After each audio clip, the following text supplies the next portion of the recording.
Well, hello and welcome and welcome and hello. It's Danny Deals yet again. Oh my God, aren't we all excited? It's another episode of Un Poco Mas, the show where we give you just a little bit more. Today we are talking about SoFi Technologies Incorporated, ticker symbol SOFI. And on behalf of Hurricane Lopez and Stock Karen, I would like to say welcome and hello. Guys, today it is Friday, August 4th, 2023. We have about 40 minutes left in the trading day.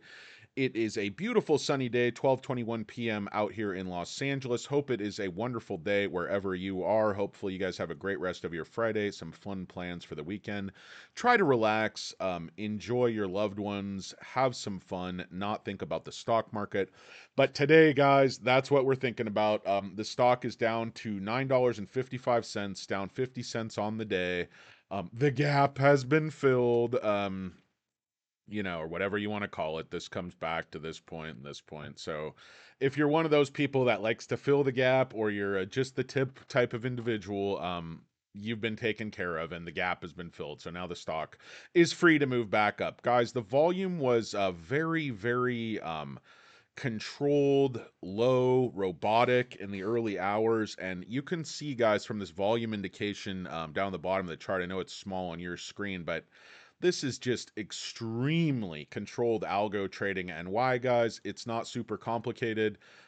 They're killing these options, guys. Even the 950 options are down 80%. Of course, the $10 and 1050 options are absolutely worthless. There was still 23,000 open calls at the $10 mark. Those are all dead. If you look at these, they were up huge on Monday on the pump. They dumped all these on retail and then got the hell out of the way.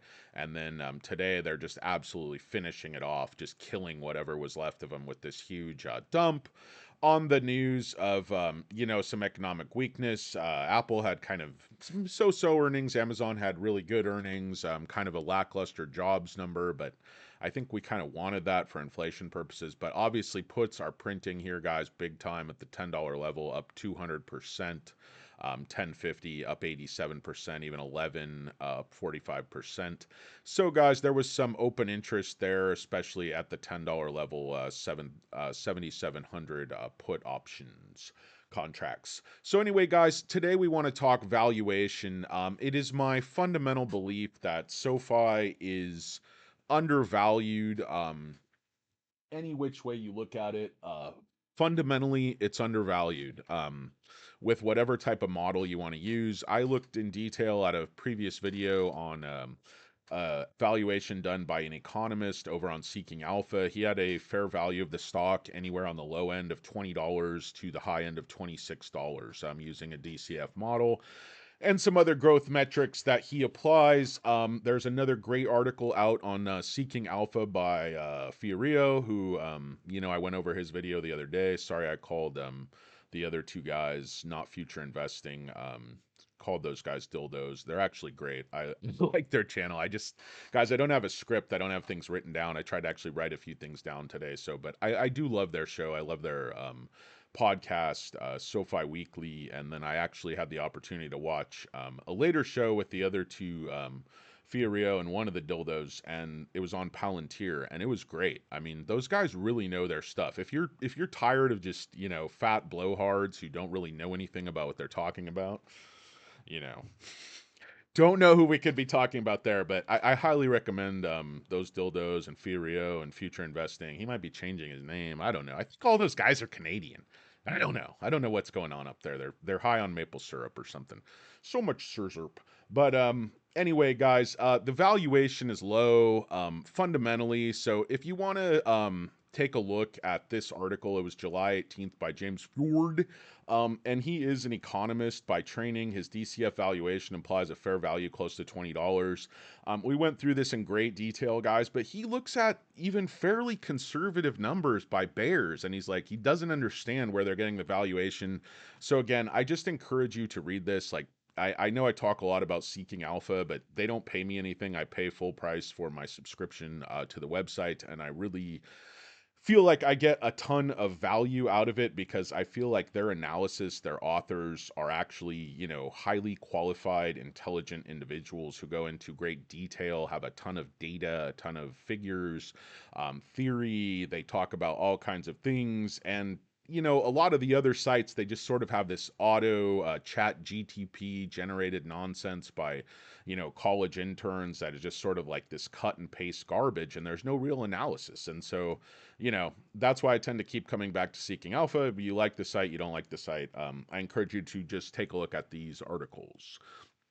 But anyway, if you go through like forecast, valuation, technical analysis, like, this guy's final thoughts: SoFi is a fast growing company with strong fundamentals. And keep in mind, guys, this was pre earnings. While it is hard to value, I think it should be worth at least $20 as of today, and will be worth a lot more in the future until proven otherwise. It seems like SoFi is a consumer favorite, executing well in terms of growth and profitability. And I think, guys, honestly, after this I think he would revise those estimates, and this DCF model would probably be revised upward based upon the member and deposit growth. But anyway, guys, just that's a fundamental. That's a quick look at the fundamentals. I just want to do another, just totally pointless, idiotic exercise, and take a look at SoFi versus a couple of its peers. SoFi currently, just to remind you, has a market cap of $9 billion as of like right about meow. Their last year's sales were $1.5 billion. They lost 320 million. They don't have figures up here. I don't know why. Like Yahoo still hasn't loaded the figures for Q3 and Q4, but their losses continue to get smaller. And quarterly they're almost to 500 million in top line revenue. So just keep that in mind. I just want to look at a couple of other things, and this is where a concept called sector bias comes into play. And I wrote this out, guys. Sorry about my notes on my whiteboard. I have horrible scroll penmanship when I'm writing, but just taking a look at a couple of points, I just want to go through. They're looking at Upstart. Their valuation is 50% of SoFi, even though their sales are less than a third of SoFi. They're losing money. Their sales are decelerating. They're like, artificial intelligence is not magic, guys. It just makes for efficient decisions, reduces manpower, increases speed, reduces cost. But SoFi also employs AI. Upstart's valuation as this Jack and the Magic Beanstalk bullshit company, it's a short squeeze, guys. They're Upstart is going to be one of those companies that either gets acquired or goes out of business, guys. They have no special sauce. They're a glorified loan broker. They have no unique selling point. They have no diversification in their business model. There's no barriers to entry for what they do, guys, such as a bank charter. Like they just said, the former CEO of SoFi started up this other company, I think called Future or some Future Technologies. They just had to withdraw their application for an OCC bank charter because it had been there for 3 years. They fucked it up and it wasn't going to get granted. And the OCC basically came out and said, we're not giving fintechs any more bank charters. You turds can go wait in line and sit and spin and pound sand up your rat hole because it's just not going to happen. Like, SoFi, on the other hand, has diversified cross-selling. That's their whole business model. Affluent young members with high credit scores. They have a tech platform that also is going to be the AWS of fintech. The words like cloud, AI, these buzzwords can also be applied to SoFi. But everybody who's bearish, everybody who's short, wants to go, oh, they're just a boring bank. That's how they should be evaluated. Well, show me another bank that added 27% to their deposits in one quarter. Guys, remember, SoFi just had $1 billion of deposits in Q1 2022. Okay, that's only 5 or 6 quarters ago. Now they have almost 13 billion in deposits. Listen to that, guys. For people like, oh, it's stagnant growth. That's critical, guys. Direct deposits, they're converting to 50% of people the direct deposit in less than 30 days once they join SoFi Money. 90% of this deposits is coming from direct deposits. And that means they're just going to continue to grow. Guys, 1 billion to 13 billion in deposits, Q1 2022 to Q2 2023. Okay, 10 billion to 12.7 billion in deposits from Q1 2023 to Q2 2023. These are facts, guys. These are numbers. You want to listen to facts and numbers, or you want to listen to FUD and bullshit from the Chia Pet army and turds like that? And I would invite you. I haven't done this. I've done this kind of informally, but if you compare the default rates with SoFi's loans, which are holding under 3%, despite them planning for setting aside 4.5%. Compare that with these upstart loans, these other fintechs that are, again, loaning money for broke people in trailer parks to buy Peloton bikes and lease Teslas and ridiculous stuff like that. Um, you know, it is what it is, guys. SoFi's average borrower, I think again they had a credit score of 747 and an average income of 164,000. And then as far as student loans, the credit score was I think 768 and the income was even higher at 178. They tend to take people who've gone to graduate school, have great jobs, have great credit, etc. But again, SoFi tech side is valued at zero. Like they spent 2 billion plus on Galileo and Technesis. Technesis just onboarded 4 new customers last quarter. Galileo's new customers are customers that are bringing in existing customer bases that will immediately contribute to the bottom line. And, everybody just wants to pretend these don't exist. You talk about CrowdStrike, you talk about Palantir, but people say things like, well, they're growing exponentially. No, they're not. They're growing basically like SoFi. The valuation multiples they get are completely insane, and I believe that's because of something called sector bias. That's where they say, it hurts diversified, well-run businesses that aren't, super flashy and super sexy and aren't saying, they're going to go to the moon and they're going to do rocket ships and all these things. Like SoFi is steady growth. It's just as good a growth as CrowdStrike. It's just as good a growth as Palantir. And they get just a tiny, tiny fraction of the multiples because of sector bias. It's just a bank. Guys, it's a bunch of crap. SoFi is not just a bank. No other banks are growing deposits at an annualized rate of 100%. Think about it, guys. If you go from Q1 at 10 billion and you keep adding almost 3 billion, they're going to more than double their deposits in 1 year, guys. SoFi is one of the fastest growing banks in the country.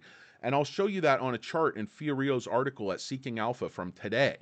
And it'll show you. But guys, let's just look at Palantir. Like their market cap right now, and I know SoFi has debt, and I know SoFi is not a pure software business. I know people are going to go nuts, but guys, hear me out. Like, look at Palantir's growth. Look at the truth. Look at the numbers. Don't look at the myth and the hype. Their market cap's 39 billion versus SoFi's market cap is 9 billion. Okay? SoFi sold last quarter almost $500 million. Okay, and lost 40 million or something like that. Palantir sold 525. So their sales are like 2-3% higher than SoFi. They were making bigger losses a couple quarters ago. Their annual growth rate is very similar to SoFi. Like they were at just over a billion, then 1.5. SoFi was at just under a billion, then 1.5. Then this year they're under 2 billion. SoFi is going to grow faster than this. SoFi is going to be over 2 billion.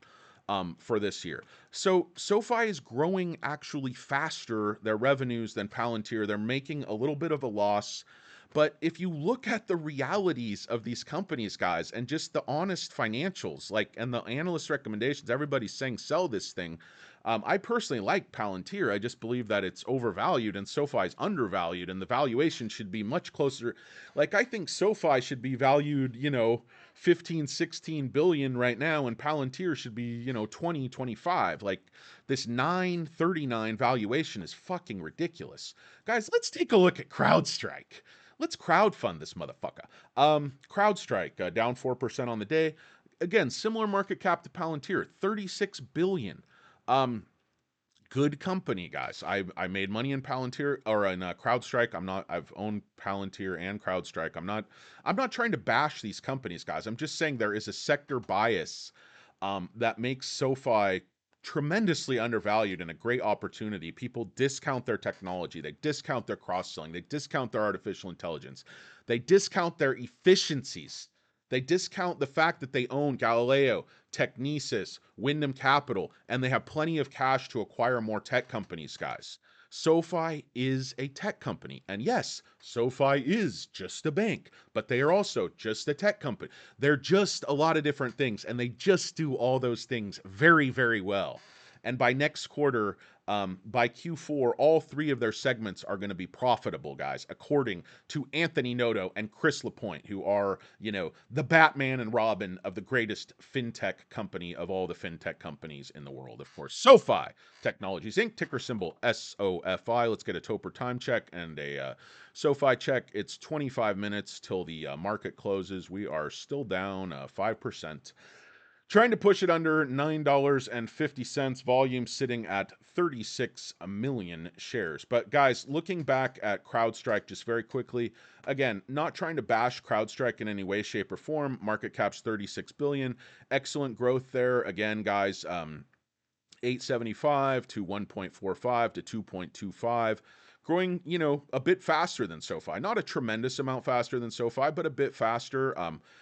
4 quarters ago, they were 535, 580, 637, 692. Very, very strong growth. And they went from losing about 50 million a quarter over the last 3 quarters. Last quarter, they broke even. Excellent. Analysts love this stock. Again, not saying there's anything wrong with CrowdStrike. It's a great company, great growth. Just broke even, probably be, profitable next quarter. But guys, their market cap is 4 times that of SoFi. Okay? Their sales were 700 million versus SoFi 500 million.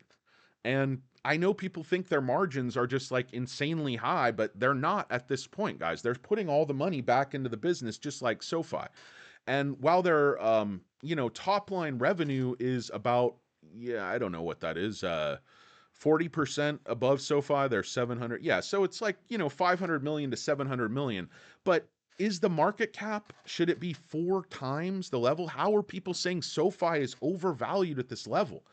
Guys, you can still buy SoFi for less than the SPAC offering price today.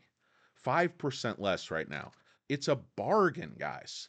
And people are going to go, well, yes, there has been some dilution. So the market cap has actually gone up while the stock price has gone down from that $10 level because, they've acquired some companies with some stock. They've paid out a shitload of stock-based compensation, way, way, way too much. I think that should be reserved for when we're actually making net profit. Slow that down. Like, I know you have to reward good people and you have to, richly compensate to get the best. But I do think that your management and your executive team can realize that you will have a ton of benefit by reaching GAAP net profitability, which will make your shares worth a lot more, a lot faster, and I think it benefits everybody. So anyway, they're saying 100% for sure getting profitability in Q4. It doesn't look like there's any doubt in management's mind as to whether that's going to happen. Again, guys, not trying to bash CrowdStrike. I'm not trying to bash Palantir. I am definitely trying to bash Upstart. I think that company is either going to get acquired for very little at some point or go out of business. I don't think their business model as an AI loan broker is really that valuable. All they do is originate loans and lay them off to other people and make a fee or a commission or whatever. And people are like, well, that's good. They don't have to carry anything on the books. But ultimately, guys, there's just what they do is just not hard. They don't have any magic. There's nothing magical about their software. That's, SoFi basically does the same thing. SoFi de-risks loans. SoFi has extremely low default rates. I'm here to tell you SoFi is better at what Upstart does than Upstart is. And, let the evidence speak for itself. Guys, want to take a quick look at this Fiorio article. Again, he's my favorite SoFi analyst, my favorite SoFi commentator, and, very, very intelligent guy, but also very easy to understand. You can see his stuff on YouTube. Just search for his name. He's off and on with Future Investing, SoFi Weekly. He also covers Palantir and some other stocks. I'm trying to watch more of his material, but let's take a look at SoFi has thrown down the gauntlet and puts traditional banking on notice. This is August 4th, Stephen Fiorio on Seeking Alpha. Q2 earnings caused a surge in stock price. CEO Anthony Noto emphasized company's path to GAAP net profit Q4 2023. SoFi membership and deposit growth exceeded expectations, demonstrating strong consumer demand for its financial products. And guys, I'm not going to read this whole thing, but again, I'd encourage you to read it. I'm just going to hit a couple of high points very, very quickly. I know it's a Friday and you have things to do, people to see, and places to be. Keith Bryant and Woods downgraded. SoFi underperformed. Mizuho maintained its buy rating, upgraded I think to 15. Truist increased its price target from 11 to 16. Remember, Andrew Jeffrey is the best analyst covering SoFi, solid 5-star. He makes money almost 70% of the time. SoFi has been a battleground stock. Short interest still above 15%. Mr. Noto delivered definitive comments after a strong earnings report in which his vision of SoFi's potential in the financial sector as an investment. Um, I believe SoFi will be an investment that retail got right when large institutions are left having to upgrade SoFi and assign a larger multiple on its valuation and higher price targets to its share in the future. While many could argue that the turning point for SoFi came in May, I would say Q2 earnings are the real turning point as SoFi has thrown down the gauntlet for the future. There were two critical words that the CEO and CFO used in the Q2 earnings call that should get the bulls excited. They use the words in when addressing GAAP net profitability. The keywords are in and by, along with the context they are used in. This is why the earnings calls are critical to due diligence, the pieces of information you can't get reading through press releases or 8Ks. I will start with Anthony Noto, specifically said SoFi remains on track to deliver GAAP profitability by Q4. He also made the statement again, we will remain on track for GAAP profitability by Q4. In terms of profit trends, we're going to be, and you can read this, we already read this yesterday. Now LaPointe said he turned it over to LaPointe. He made the statement that management expectations to reach GAAP profitability in Q4. At the end of the segment prior to Q&A, he also discussed stock-based compensation, the expectation of GAAP profitability in Q4. Incremental GAAP net income margin was 36% for the quarter, which represents further progress toward our expectation of GAAP net income profitability in Q4 2023. As we move forward, GAAP net income profitability in the fourth quarter, we expect stock-based compensation, depreciation, and amortization expense to be slightly higher in Q2 reported levels in the third quarter and the fourth quarter. In my recent articles in SoFi, I've discussed the road to profitability, and basically the CEO and CFO have the best information in the company. When they're both adamant about that, he will put stronger emphasis on that than comments from people who are bearish and debating this achievement. Like, assholes like the Chia Pet who they're not even at they weren't even on the earnings call. The forehead, the bologna sandwich, not even on the earnings call. A lot of the bears who just write bullshit and make stuff up, they don't even bother to show up and ask any questions because they're just, they're hacks and their job is to kill the stock. Their job is to bash the stock. Their job is not to provide correct, objective analysis. They are hacks. They are shills, in my opinion. Their job is to push the stock price down when they're shorts and their masters tell them to push it down. They don't care about being right. Their track records indicate they don't care about being right. If you're the Chia Pet and you're wrong 60+% of the time about your calls, how do you have a job? Because your job is to be wrong. Your job is to be wrong and create disinformation and FUD and move the stock price. That's your job. You're not an analyst. You're a shill and a hack, in my opinion. Okay, Mr. Noto clears the air on what his interpretation of a top 10 financial institution. He's saying SoFi in 10 years will be a top 10 financial institution. He's saying, sure, top 10 financial institution, it's measured by market cap. Okay, he ran, a filter on Seeking Alpha. It would need to see its market cap grow by roughly 124 billion to exceed the Royal Bank of Canada at 134 billion. That would be 13x SoFi's current market cap of 9.57, which is now down to 9 today. So to get in the top 10, they'd have to get in the top 20 first. They'd have to pass Mitsubishi Financial Group with a market cap of 94 billion, and that would be an 8.86 from when he wrote this article, probably last night. I believe it will become a top 10 financial institution over the next decade. If Noto pulls this off, shareholders will be handsomely rewarded. So he's basically saying that in 10 years, he expects the price to, or at least the market cap to 13x. Now, there will there will definitely be dilution and there will definitely be acquisitions. That doesn't mean your share price is going to 13x, but maybe it'll 5x, 6x, 10x. We don't know. Pardon me. So SoFi's member and deposit growth continues to exceed expectations. Boy, is that a fact. Look at this deposit growth chart on, over the Q1 versus Q2 2023. Everything's up 1%, JP Morgan 1%, Barclays 3%. Oh, the Bank of New York Mellon humming at 4%. The ones that are growing super fast are growing deposits at 4%. Valley National Bank, Most are negative. Bank of America -4, Wells Fargo negative, Citibank negative, Capital One negative. I remember there was just an article, pardon me, where they were spreading SoFi FUD based on Capital One default rates. They're like, oh, Capital One is having an increase in default rates. Well, they have shitty customers, and those shitty customers are leaving, and they're hacks who get credit cards based on TV commercials with Jennifer Garner. And she was good on Alias and all that, but whatever the fuck that show was. But why are you going to get a credit card based on her and her stepfather or whatever the hell it is? US Bank 0%. Oh, there's SoFi. Where is SoFi? Oh my gosh, 26% increase. Well, hey, hey now, 26% increase, guys. Look at the chart for yourself. I track large financial centers, regional and other banks' inflows and outflows. SoFi had another strong quarter in the face of the regional banking crisis, adding $2.65 billion in deposits from percentage base. SoFi grew deposits by 26% in one quarter, which is the largest amount of banks I track. Shocker. And on a dollar basis, they took in the 11th largest amount from the 24 banks I track. Look at the deposits, guys. Q1, 1.1 billion, 2.7, 5, 7.3, 10, and then 12.74 billion. This is only 6 quarters, guys. They've like 12x the deposits. Since becoming a nationally chartered bank, SoFi has seen exponential growth in deposits. Exponential growth. Listen to it. It's a buzzword. Machine learning, AI, exponential growth. Oh my gosh. Electric vehicles, cobalt, lithium. People are showing the market that SoFi is relevant because they are entrusting the platform with money. Money. For the turds that keep saying, well, their growth is just free credit checks and, Relay. They don't make any money. Nope. You're wrong. The data is saying you're wrong. You're full of shit. You don't even read the data. You just make stuff up. You just spread FUD. It's dumb and it's not working. You're not going to see SoFi go back to $6 or anything like that. It's just not going to happen. Let's get a Topper time check. We're still sitting at 9:52. Is that right? We got 13 minutes left in the trading day. As usual, I have been going on for about 6 or 7 hours.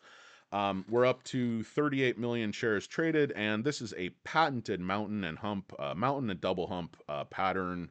Classic SoFi on a Friday.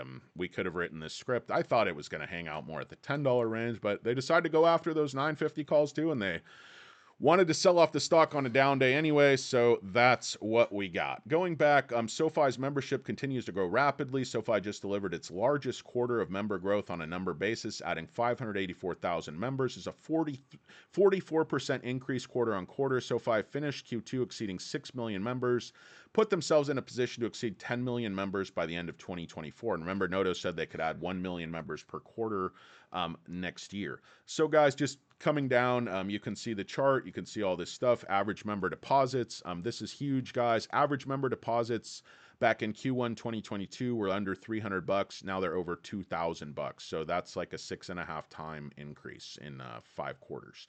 SoFi's members are sending a clear message. It doesn't stop at deposits and member growth. SoFi's flywheel is very strong. The average SoFi member is now using 1.51 products.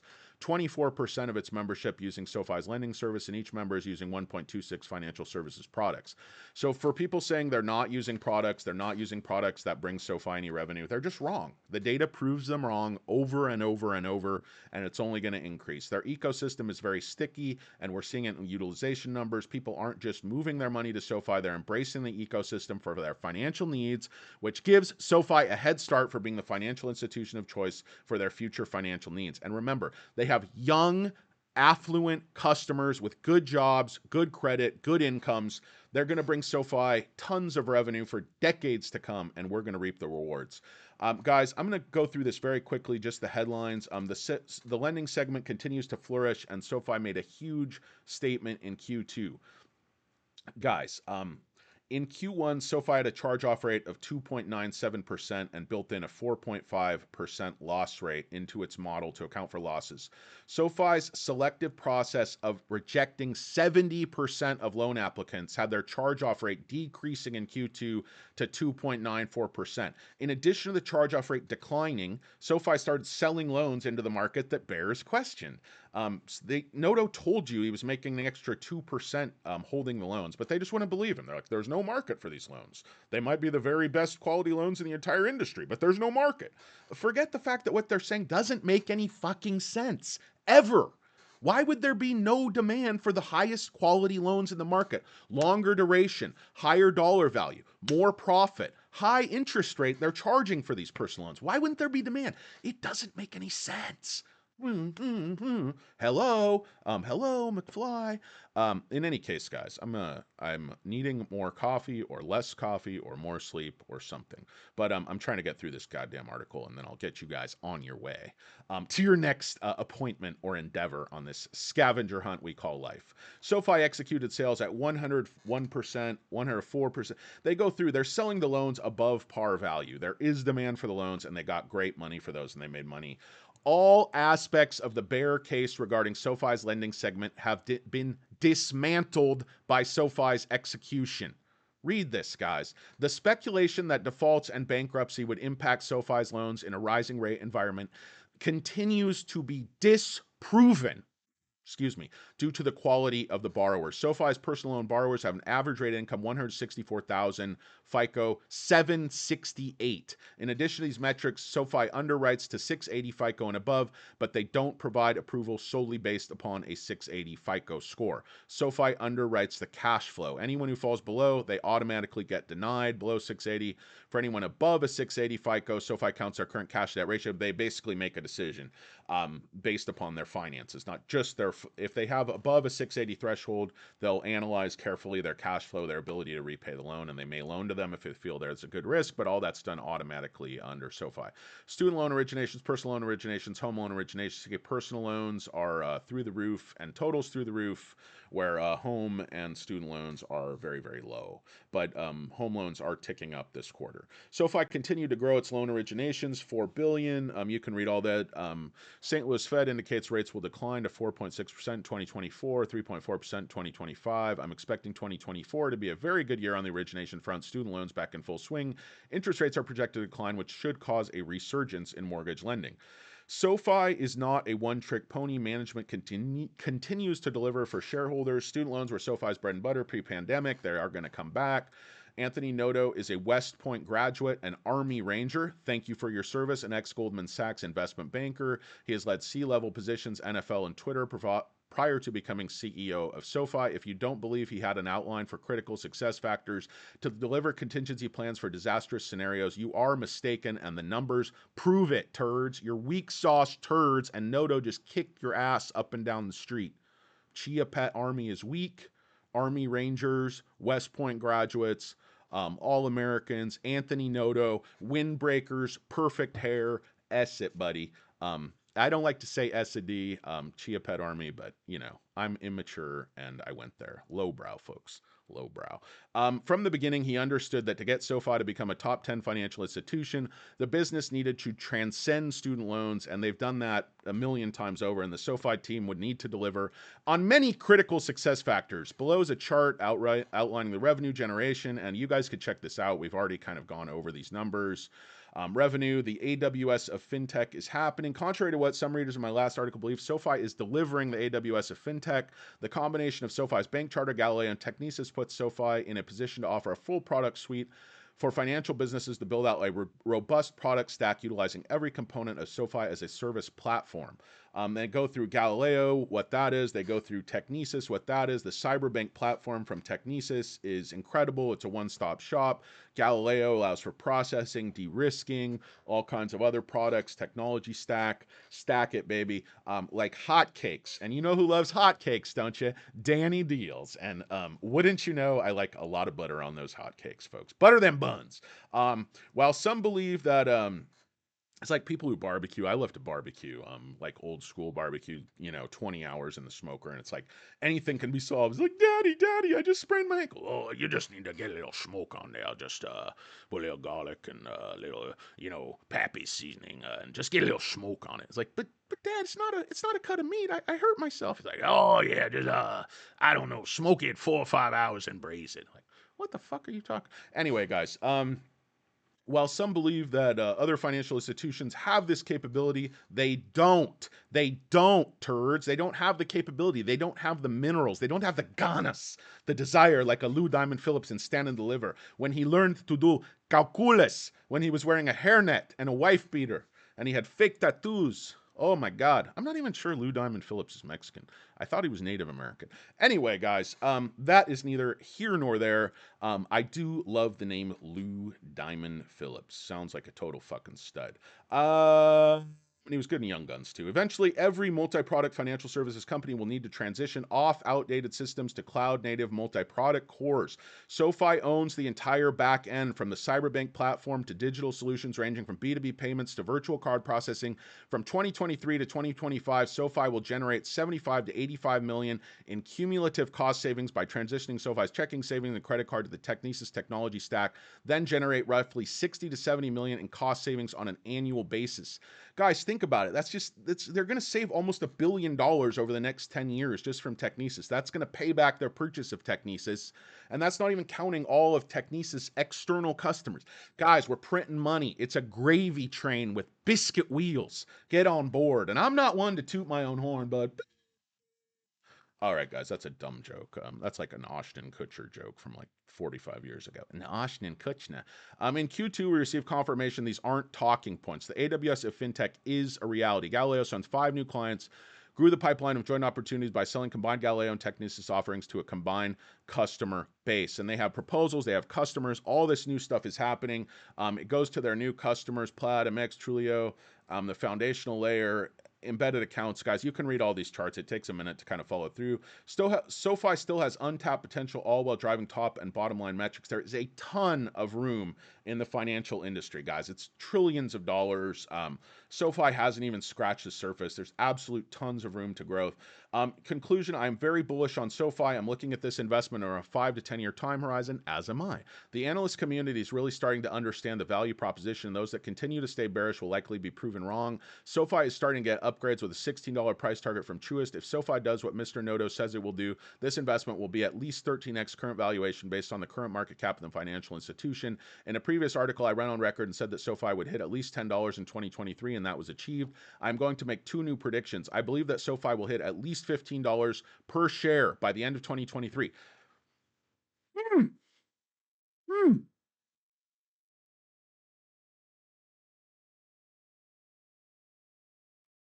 Let me read that again. I believe that SoFi will hit at least $15 per share by the end of 2023. And keep in mind, this guy's right a lot. And all-time highs will be reached sometime in 2024. OMG. Guys, I like to play a new game. It's called Or. And Stephen Fiorio,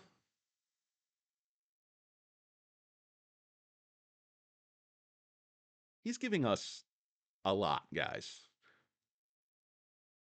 Fish story. This guy's got a huge personality and it shines. Guys, let me just read that again because nobody's watching anyway. It's been like fucking 4 hours I've been making this video. I'm going to make 2 new predictions. $15 end 2023 and all-time high in 2024. He's saying the stock's going to go at least 25 bucks in 2024. OMG, guys. I don't know if I'd go quite that far, but geez, I hope he's right. This guy's smarter than me. He knows way more than me, so let's just say he's right. My price target was 13.75 when they reached net profit. I thought next year they'd get in probably into the high teens if everything keeps hitting, but he's saying mid 20s by next year, guys. The AWS of fintech could be an opportunity that delivers reoccurring revenue by powering the back end for its competitors and leads to a tech valuation. That's key, guys. They keep saying it's just a bank. It's sector bias. Listen to that.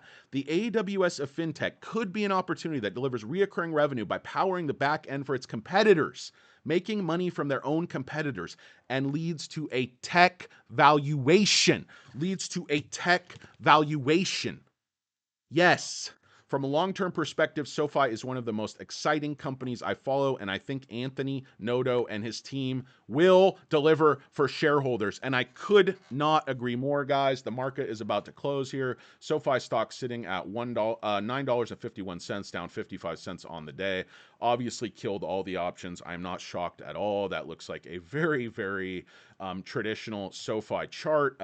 If you take a look here, guys, take off the pump and dump, just take it off. And then this 970 level looks really good. It was resistance, consolidated resistance about 5 times, pushed back down below. We have 2 trend lines working here, guys.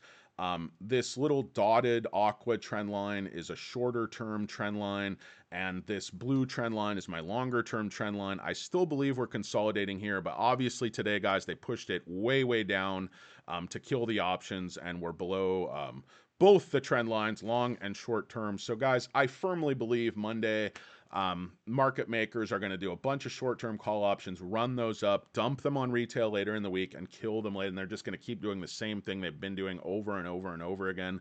So I expect a pop Monday and a swift kick in the nuts. And that's really all I can hope for in this life. So, guys, that's SoFi Technologies Incorporated. Ticker symbol is SOFI. The date is August 4th, 2023. Topper time check is 1 p.m. That's 0 minutes to the top of the hour. 30 minutes to the bottom of the hour, and probably a couple of hours till you go home from work. Hope you guys have a great night, a great weekend, and that's SoFi Technologies, guys. Ticker symbol is SOFI. We're down 5% on the day, but I wouldn't worry about it. We knew they were going to kill those options because that's just what they do. Turd's going to turd, guys. It's SoFi Technologies. I'm Danny Deals. For Hurricane Lopez and Stock Heron, it's un poco mas, guys, and you are now free to go do whatever the fuck you want.